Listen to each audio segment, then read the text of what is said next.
প্রায় 18 বছর পর এলো নাইকো দুর্নীতি মামলার রায়। এতে খালাস পেয়েছেন বেগম খালেদা জিয়া সহ 8 জনের সবাই।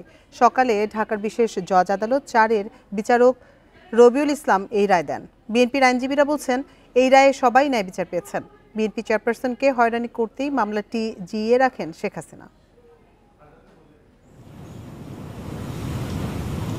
কানাডার কোম্পানি নাইকোর সঙ্গে অস্বচ্ছ চুক্তির মাধ্যমে রাষ্ট্রীয় ক্ষতির অভিযোগে 2007 সালে এই মামলা করে দুদক। পরের বছর বিএনপির চেয়ারপারসন সহ 11 জনের নামে দেয়া হয় অভিযোগপত্র। তবে এর সঙ্গে বেগম খালেদা জিয়ার সংশ্লিষ্টতার কথা বলেননি রাষ্ট্রপক্ষের 68 সাক্ষীর 39 জনের কেউই। তবে এর মধ্যে সাক্ষ্য শেষ করে রায় পৌঁছাতে কেটেছে প্রায় 18 বছর। অবশেষে অভিযোগ প্রমাণ না হওয়ায় খালাস পেয়েছেন অভিযুক্ত 8 জনের সবাই। তবে নির্দোষ প্রমাণের আগেই মারা গেছেন ব্যারিস্টার মওদুদ আহমেদ, সাবেক জ্বালানি প্রতিমন্ত্রী একেএম মোশাররফ হোসেন সহ 3 জন। আজকে সকল আসামিকে খালাস দিয়েছেন।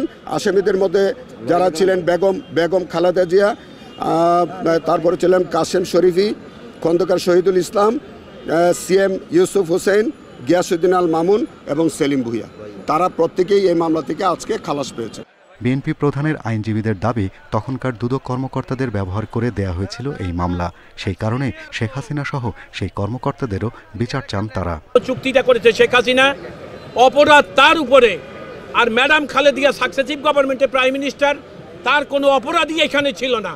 সুতরাং আমাদের প্রতিক্রিয়া হলো এই যে একটা মিথ্যা মামলা একটা স্বৈরাচার সরকার জন্ম দিয়েছিল। আজকে আদালতের রায়ের মধ্যে সেই মামলা মিথ্যা হিসেবে তার যবনিকাপাত হলো। এ নিয়ে বিএনপির আইন বিষয়ক সম্পাদক কায়সার কামাল বলেছেন, ক্ষমতায় এসে এই মামলা থেকে নিজের নাম প্রত্যাহার করান শেখ হাসিনা।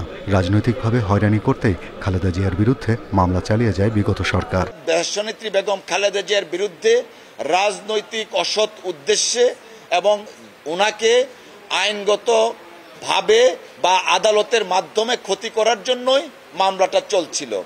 আজকে এই রায়ের মাধ্যমে, খালাস পাওয়ার মাধ্যমে আমরা মনে করি তিনি ন্যায় বিচার পেয়েছেন। রায়ের পর্যবেক্ষণেও মামলাটিকে রাজনৈতিক ও হয়রানিমূলক বলছেন আদালত। Independent news desk.